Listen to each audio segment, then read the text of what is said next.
Apple a sorti son premier casque de réalité virtuelle au début du mois de février aux États-Unis. C'est un magnifique objet qu'on a là avec nous, qui est bourré de technologie, mais avec lequel on ne peut pas encore faire grand-chose. On n'a pas encore vu la démonstration qui allait faire que on allait tous se ruer dans un Apple Store pour sortir 3500 balles. Et bien justement, on a décidé aujourd'hui de recevoir Tina, qui est développeuse VR et AR depuis au moins 8 ans. Elle a eu accès au casque d'Apple avant tout le monde, en amont de sa sortie officielle. Et donc moi, je suis intéressé pour savoir qu'est-ce que toi, tu en penses. Et surtout, est-ce que tu as des pressentiments sur ce qui pourrait arriver en termes de nouvelles applis, nouveaux usages dans les prochaines années? Mais d'abord, est-ce que tu peux nous réexpliquer un peu depuis quand toi, tu développes sur de la VR? Et en gros, ça ressemble à quoi quand toi, tu commences à apprendre à développer pour des devices comme ça? À l'époque, il n'y avait pas de ChatGPT pour être ton mentor et t'expliquer comment faire. Mais il y avait quand même beaucoup de tutos. Il y a quand même un logiciel qui est leader, c'est Unity. Donc en fait, j'ai acheté un casque, un DK2 d'Oculus. J'ai installé le SDK. J'ai commencé à faire des petits projets juste à apprendre à scénariser une scène ou des choses comme ça. Et c'est tout, hein. Ça a été très très rapide la prise en main, parce qu'à l'époque, d'ailleurs, les outils étaient rudimentaires, donc c'était cool. Et genre, en février 2016, avec ma meilleure amie, on a fondé une boîte parce qu'on avait perçu qu'il y avait une opportunité de marché, un truc hyper concret à appliquer. C'était dans le domaine de la médiation culturelle, de la promotion du patrimoine français, et d'utiliser ces nouvelles technologies pour réinventer la narration, le storytelling, et réenchanter l'expérience du parcours dans les musées, dans les monuments, etc. Donc c'est comme ça qu'on a commencé. Et c'est hyper intéressant parce que 10 ans après, c'est un des seuls trucs qui a bien marché à l'époque, au tout début. Donc c'était un très, très bon flair. Et donc, c'est quoi le truc dont tu étais le plus fier que tu as développé à cette époque-là? Alors, le truc le plus fier, c'est qu'on a pris du recul, si tu veux. On s'est dit, on va pas devenir une agence de création de contenu culturel. On va aller plus loin. On va permettre aux entreprises de création de contenu culturel ou aux monuments eux-mêmes de créer leurs propres expériences de réalité augmentée, de réalité virtuelle. Donc, de s'approprier ce nouveau médium eux-mêmes. On a créé un logiciel qui leur permet de créer eux-mêmes les expériences. Et en novembre 2017, au château de Pierrefonds, on a eu une première mondiale. C'était une expérience de 15 minutes sur le Microsoft HoloLens et l'équipe du monument l'avait réalisée intégralement de façon autonome. Ah oui. Alors qu'il n'y avait pas de personnes techniques, des gens tout à fait normaux, des créateurs, des médiateurs de ce monument. Ils ont fait leur expérience. On est hyper fiers de ça. C'est notre première grande milestone. J'avoue, c'est hyper stylé. Ouais. Et alors, pour arriver à notre Apple Vision Pro, toi, comment ça se fait que tu as eu un accès en avance? Alors en fait, le truc, c'est qu'on a fait 2-3 ans uniquement dans la culture et tout, mais on voyait que ça perçait pas trop à l'époque. On a très vite dû pivoter et en fait élargir notre champ en faisant du retail, du real estate. Notre logiciel il a permis de faire des formations, de la promotion dans le fashion, etc. Donc des use cases beaucoup plus étendus. Et c'est ça aussi qui nous a permis d'avoir une plus grande notoriété avec une plateforme très horizontale qui permet de faire plein de choses différentes. Donc forcément, quand j'ai pitché un projet d'application pour Apple, j'ai eu la chance de faire partie des personnes sélectionnées pour aller dans les Developer Labs l'année dernière. Et alors, qu'est-ce que tu en as pensé? Alors, le Vision Pro, c'était l'accomplissement d'une accumulation de technologies qu'Apple développe en public depuis des années. Je vais te donner un exemple précis. SharePlay, c'est une techno qui te permet de partager des activités à plusieurs. Ils ont déployé ça il y a quelques années et en fait, personne l'utilise concrètement. C'est-à-dire, en gros, tu peux mater un film Disney+, toi depuis ton Apple TV, moi depuis mon iPhone, et en fait on est ensemble, on se parle en FaceTime en même temps. Mais en fait, c'était pas pour l'iPhone qui faisait ça, c'était pour le Vision Pro. Parce qu'en fait, quand tu es dans le Vision Pro en FaceTime avec des gens, tu peux mater le même film Disney+ en temps réel avec les avatars des gens à gauche, à droite, avec tes potes. Et en fait, tu es dans la même pièce, le même cinéma, et tu regardes Dune, tu vois, en 3D, avec un son formidable et tes potes sur les côtés. Trop intéressant. Est-ce que tu as d'autres exemples comme ça de SharePlay qui, à l'époque, semblaient inintéressants, qui deviennent vraiment cool? Un quand même, qui est hyper intéressant. Quand tu fais des applications avec Unity ou même avec Unreal, c'est dur de faire de la UI. D'un côté, les applications que tu as sur mobile, c'est UI heavy, tu as beaucoup d'interfaces utilisateurs et tu as très peu de 3D, tu n'en as jamais en fait en réalité. Et les moteurs 3D sont faits pour faire de la 3D. Mais de temps en temps, dans des apps 3D, tu as besoin d'interfaces. Et dans Unity et Unreal, c'est assez compliqué d'en faire, et surtout d'en faire bien, avec de la qualité, surtout de la qualité de l'exigence du niveau d'Apple. Et en fait, depuis des années, ils développent SwiftUI, qui est une techno qui permet de faire un framework pour faire de l'interface, qui fonctionne d'abord sur iPhone, sur macOS, etc. Mais c'est disponible sur VisionOS. Donc c'est pour ça que tu as des super jolies interfaces bien léchées, bien travaillées et facilement réalisables sur VisionOS dès le début. Donc ils développent tout un tas de technologies depuis très longtemps, avec beaucoup d'intelligence, de stratégie, etc. Ils permettent aux développeurs de s'approprier les technos depuis des années en réalité. Et ceux qui avaient un peu du flair, qui sentaient le truc venir, ils se sont appropriés ces technologies depuis plusieurs années. Et maintenant, le résultat, c'est que tu peux faire des trucs très très cool avec le Vision Pro. Toi qui as essayé probablement beaucoup d'hardware différents avant, c'était quoi ta première impression du coup quand tu l'as mis? Un soulagement. Non mais c'est vrai parce que en gros, ça fait 3-4 ans qu'on a un problème dans notre industrie. Il y a plus grand chose qui se passait et en même temps une grosse hype au niveau du métavers qui a un peu tout tué dans le game. En fait, si tu veux, on a tous été burnés dans la communauté. En fait, il y a eu plusieurs vagues de XR. Il y avait des XR Winters, tu sais, avec des cycles genre où tout le monde était hyper motivé, puis des moments où en fait il se passait plus rien. Et il y a eu un dernier cycle où tout le monde a fini par mourir, quoi. Donc c'est une industrie où on est beaucoup à se dire presque, si Apple fait pas un truc cool, on arrête, on passe à autre chose parce que tant pis, c'est pas encore la bonne décennie. Là, c'est tu vois. terre des terres. Exactement. Et quand j'ai mis le Vision Pro sur la tête, je me dis ah putain, ça marche. J'ai pas 2 heures de setup à faire avec des câbles, j'ai pas des problèmes de compte, j'ai pas des problèmes de Guardian sur le Quest 3 encore aujourd'hui où tu dois setup toi-même l'environnement que tu as autour de toi. Juste tu le mets, ça marche en fait. Ça se lance, t'as tes apps, t'as ton écosystème, t'as ton contenu. Et est-ce que cette différence, elle est due à des différences technologiques, par exemple? Est-ce qu'entre un Quest 3 et l'Apple Vision Pro, il y a des différences fondamentales qui font que le Vision Pro permet des choses que le Quest ne permet pas, ou pas du tout? Et c'est le cœur des débats enflammés de Twitter aujourd'hui, parce que Mark Zuckerberg a publié une vidéo où il dit que le Quest c'est mieux, et surtout pour 7 fois moins cher qu'un Vision Pro. C'est intéressant ce que ça suscite en fait. Le débat c'est quoi? C'est est-ce que le Vision Pro est technologiquement largement supérieur au Quest 3 ou non? Je vais vous dire, franchement, pour un device à $3 500, heureusement qu'il est technologiquement largement supérieur. Mais c'est pas ça qui est la plus grande force du casque d'Apple. La force du casque d'Apple, c'est l'OS. C'est la qualité de l'OS. C'est iOS, c'est iPadOS, mais devant toi, en AR ou en VR, avec la simplicité, le confort, l'habitude de tes apps. Moi, je vais te dire, le casque, je peux le porter 3-4 heures sans aucun problème. Hier, j'étais de 18h à 22h avec, non-stop. J'ai bossé avec, j'ai fait de la collaboration, j'ai fait du FaceTime avec du SharePlay et de la review de code avec un pote. J'ai cuisiné, j'ai lavé la vaisselle. C'est la première fois qu'un casque me permet de faire comme dans les films de science-fiction, comme les visions du futur qu'on a, et ça fonctionne sans aucun problème. J'ai pas eu un bug en 4 heures, et la batterie a tenu 4 heures, il faut le souligner, tu vois. Donc vraiment, ça overperforme même ce que Apple annonce. Ça, c'est hyper cool. Mais est-ce que je le recommanderais pour autant à quelqu'un de l'acheter? Non, il faut encore attendre 2-3 années, minimum, ou 2 générations, pour que ça se peaufine, que ça s'affine, que ça devienne moins lourd, plus confortable.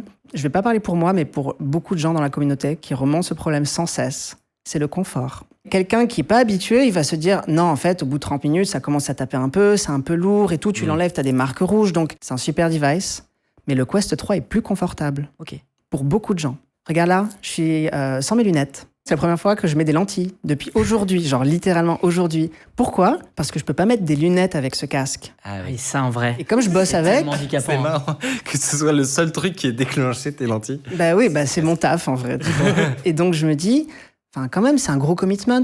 En plus, regardez, je vais vous faire la démo en live. Okay. Si vous le prenez par là, alors là, ça va. Mais voilà, pouf! Oh, petite erreur de design. Là, c'est pas un super choix, tu vois. Oui, d'accord. Donc, il faut vraiment, tu vas le tenir par là, le mettre comme ça, c'est pas encore hyper pratique, tu vois.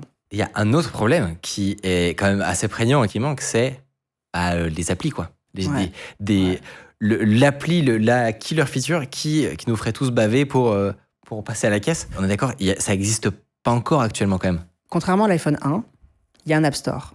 Mais c'est comme s'il n'y en avait pas. Donc il faut attendre encore 24 mois, je pense, pour avoir des vraies applications qui vont sortir et qui sont cool. Ok, on se projette un peu. Téléportation dans 24 mois. Ouais. Tu dirais que ce serait quoi des applis qui vraiment ferait halluciner? Je vais reparler de quelque chose qu'on a discuté dans un FaceTime avec plein de gens qui étaient aux US et tout. Les gens qui étaient dans l'industrie du GSM, du smartphone avant l'arrivée de l'iPhone et qui te disaient ouais, il va y avoir des capabilities of genre GPS, géolocalisation, etc.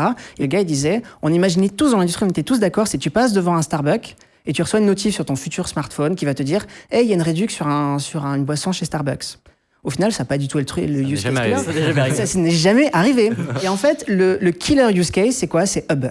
Donc en fait, si tu me demandes, je vais te dire des trucs, hein, mais je suis à peu près sûr de me foirer. Parce qu'en fait, c'est pas moi qui vais te dire. C'est les gens. C'est les gens, exactement. Si je devais te donner quelques idées, la VR, ça permet de replonger dans des souvenirs ou de t'en créer. Moi, mes fenêtres que j'avais hier, qui sont affichées dans le tweet, là, tu vois, je me rappelle de leur disposition. Est-ce que vous vous rappelez de la disposition de vos fenêtres sur votre PC ? Pas du tout. Pas du tout, parce qu'en fait, c'est juste sur un écran 2D, donc tu t'en fous, tu n'enregistres même pas. Mais comme là, c'était spatialisé, j'ai en tête, si je ferme les yeux, je peux me réimaginer la scène avec mon collègue. C'est très étrange. Je pense que tant que tu l'as pas eu, Non, ouais. c'est dur de réaliser. Mais de ce que tu dis, il y a vraiment une différence dans ton esprit, dans tes souvenirs, entre n'importe quelle autre interface et le spatial. Comme si les souvenirs et la spatialisation 3D étaient très intriqués. Ouais, c'est tout à fait, c'est la 3D en fait qui permet de faire ça. Il y a 2 termes en anglais sur la théorie de tout ça, c'est presence and embodiment. Donc presence, c'est le sentiment de présence. T'as un dinosaure qui sort devant toi, c'est hyper bateau. Il y a eu 150 démos de dinosaures qui sortent d'un mur, tu vois. Mais c'est la première fois que là vraiment tu fais quand même 5 cm en arrière, tu dis wow, il y a une bête qui ne veut pas du bien là, tu vois. Ça fonctionne bien parce que le casque il offre enfin de vraies capacités pour le faire. Et le embodiment, c'est le fait justement d'avoir une version synthétique, les synthetic humans, de toi-même en 1 minute avec ton Vision Pro quand tu l'achètes. Tu fais un scan de toi, de ton visage, etc. Quand tu es en 3D, en FaceTime avec plusieurs personnes qui ont un avatar, tu as quand même un device qui va te permettre d'avoir des souvenirs. Donc tu vas même peut-être mieux recontextualiser des moments passés dans ton meeting. Donc une meilleure capacité de mémorisation parce que tu as vraiment vécu ce moment. Dingue. Parce que nous, on débattait de cette histoire de FaceTime dans la vraie vie. Et justement, on se disait... Bon, d'après les démonstrations, d'après ce qu'on voit sur Twitter, on aurait l'impression que le scan, il est pas si dingue. Genre qu'il y a un petit côté creepy. Qu'est-ce que toi, t'en penses qui a vraiment vécu le truc ? Il y a un vrai problème avec la VR, c'est que ça se vend très très mal. Ouais. Parce que tu perds une dimension. C'est comme essayer d'expliquer un Tesseract à quelqu'un. Tu vas le dessiner un cube en disant ouais, il y a une dimension en plus, mais c'est impossible à piger. Tu vois la différence entre de la 3D et de la 4D. Tu peux pas piger, quoi. C'est normal en fait. Et ben entre la 2D et la 3D, c'est un peu vrai. On est des êtres qui vivent dans un monde en 3D, mais en fait, il est toujours en 2D de notre propre perspective.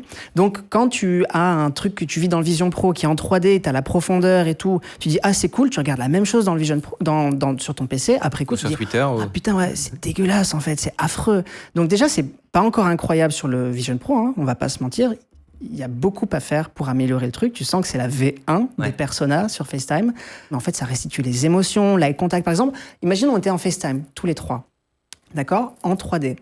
Et ben en fait, si toi, tu fais un eye contact avec moi, et ben toi, tu vas voir que tu me fais un eye contact en 3D. Il va restituer les différents eye contact alors qu'on est en 3D, tu vois, et qu'on n'est pas forcément à la même place. Et en fait, si toi, tu me parles de ma gauche et que toi, tu me parles de ma droite, bah, concrètement, le son va venir des 2 endroits. Des petites choses qui cumulées, contribuent à faire vrai. Bah, c'est de la réalité virtuelle. Donc à partir de là, tu peux imaginer quoi ? Que tous les scénarios d'éducation et de formation vont être réinventés grâce à la RVR. C'est pas nouveau, c'est pas le Vision Pro qui règle ça. Mais comme le Vision Pro crée une nouvelle ère, un nouveau moment d'excitation autour de la réalité virtuelle, ça va clairement se démocratiser. C'est un super pouvoir. Je pense à très précisément les cours, et je me suis dit, attends, mais en vrai, imagine C'est pas sorcier, mais en AR par exemple. T'es dans le camion, t'es avec Jamie, bon voilà comment marche la physique nucléaire. Hop, tu peux appuyer sur les boutons, c'est... Ouais. Les gens vont pouvoir apprendre beaucoup plus rapidement à faire tout un tas de choses. T'as un piano devant toi. Tu sais pas jouer au piano. Il y a déjà une application comme ça sur Quest. Et il y en a une qui est en train d'être développée sur Vision Pro, au moins une. Ben en fait, tu as les notes qui s'affichent devant toi et tu branches un LLM dessus. Tu as ton coach de piano qui dit alors là, c'est fortissimo, faut mettre un peu le doigt plus fort, la posture de tes mains, vu que tu as le hand tracking, tu peux détecter le squelette. En fait, tu vas avoir la possibilité, si tu as envie, d'apprendre à jouer de la guitare. Donc si ça va plus loin, c'est toute la création qui va être réinventée. Moi, j'ai une question. Tu as dit que tu avais 250 idées en tant que développeuse. C'est quoi, là, ton état d'esprit ta strat. Et ta strat, et est-ce qu'il y a des applications dont tu as envie de nous parler ?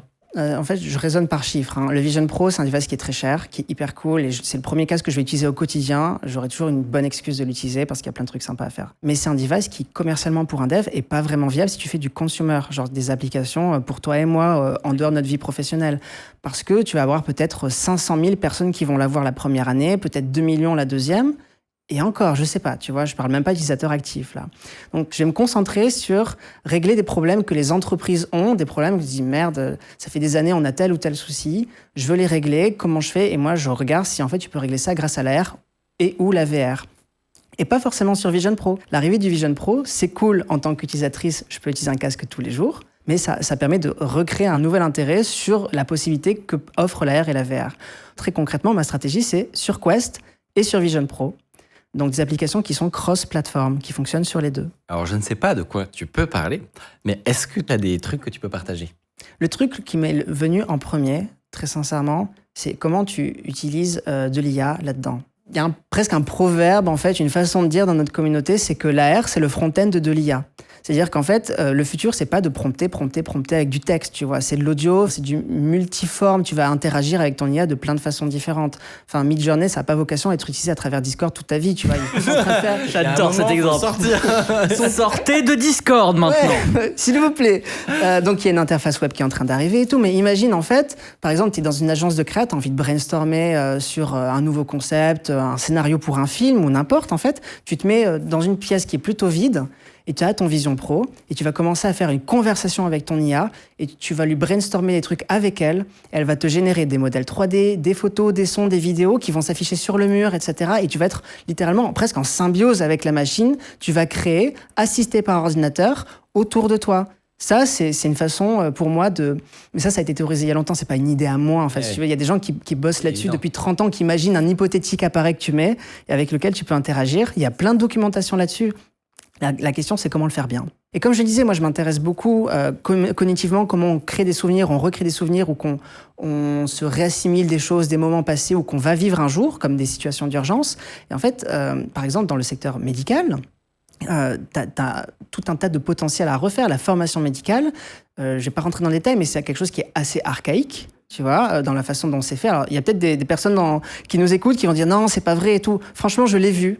De mes propres yeux, il y a des choses qu'on peut réinventer grâce à l'AR et à la VR en permettant justement de créer des souvenirs de choses dont tu les apprends mieux. Et le jour où tu es confronté à une situation d'urgence réellement devant toi, en tant que professionnel de la santé, tu seras plus apte, plus préparé à performer les bons gestes, les bons diagnostics, etc. Tout simplement. Dingue. J'ai une question pour toi. Depuis le début de la VR, on s'imagine que le truc ultime qu'on voit dans les James Bond, c'est les lunettes de réalité augmentée. Donc le truc qui est super léger, que tu oublies, qui passe partout. Les versions les plus récentes, un peu convaincantes, c'est celle de Meta qu'ils ont fait avec Ray-Ban. Mais en fait, on est encore à des années-lumière d'avoir quelque chose qui ressemble technologiquement à ça, dans un form factor aussi léger, petit. Est-ce que tu penses qu'on va y arriver? En fait, tu as effectivement d'un côté les casques high-end, on va dire, plus de $500, form factor casque, comme le Quest 3 ou le Vision Pro, ou même tu as des trucs plus spécialisés qui s'appellent genre le Vario, c'est genre 5000 balles, tu le branches à un PC qui coûte 5000 balles aussi, tu vois, c'est incroyable. Donc ça, c'est le futur du PC, d'un côté, très cher, casque et tout. De l'autre côté, tu as peut-être le futur du smartphone, ou le futur de l'Apple Watch, et donc c'est le form factor lunettes. Et c'est ce qu'a essayé de faire Snapchat avec les Spectacles, oui. C'est ce que Meta est en train de faire avec Ray-Ban. Donc il y en a un où tu mets un maximum de fonctionnalités et de puissance, peu d'autonomie, parce qu'en fait, c'est un usage majoritairement fixe. Et l'autre, ça doit être sexy, stylish, fashionable, pas très cher. Et en fait, là, l'idée, c'est d'avoir un form factor hyper élégant, au détriment de quoi? Du nombre de fonctionnalités que tu peux mettre. Et donc, la grande question, à je sais pas combien de milliards de dollars, c'est quand est-ce que la technologie devient suffisamment performante que tu peux avoir les performances du Apple Vision Pro, version 1 même, dans un form factor de lunettes que toi et moi, on a envie de porter dehors. Et ça, honnêtement, c'est impossible à dire parce que j'ai l'impression qu'il y a des avancées technologiques qui nous manquent pour pouvoir y parvenir. Comment tu veux faire tenir une batterie? Alors ok, des améliorations sur les batteries, il y a plein de gens qui améliorent la densité d'énergie et tout, mais ça chauffe, tu as de la dissipation d'énergie et tout. Après, j'ai l'impression qu'il faudrait arriver à ces fameux superconducteurs à température ambiante et pression atmosphérique pour pouvoir avoir des choses qui n'ont pas de dissipation thermique, pour pouvoir avoir des casques qui ne te brûlent pas le front ou des lunettes qui ne te brûlent pas le front, tu vois. Non mais c'est vrai. Ce truc, ça chauffe aujourd'hui, ça chauffe, ça dissipe de l'énergie pour rien, ouais, tu verras, mais tous ces casques chauffent, c'est normal. Donc, il y a des verrous technologiques à faire sauter. Je crois que l'humanité n'est pas capable, avec tout l'argent du monde, d'y arriver aujourd'hui. Trop intéressant. Eh ben, ouais, super intéressant. Que vous avez apprécié cette petite vue du futur de l'Apple Vision Pro. Il n'y a pas très longtemps, on avait déjà parlé de l'Apple Vision Pro avec Stan Larocque, qui travaille dans ce domaine depuis très très longtemps. On avait évoqué la possible stratégie cachée de Apple avec sa puce M3, l'IA et l'Apple Vision Pro. C'était dans cette vidéo, je vous laisse aller voir.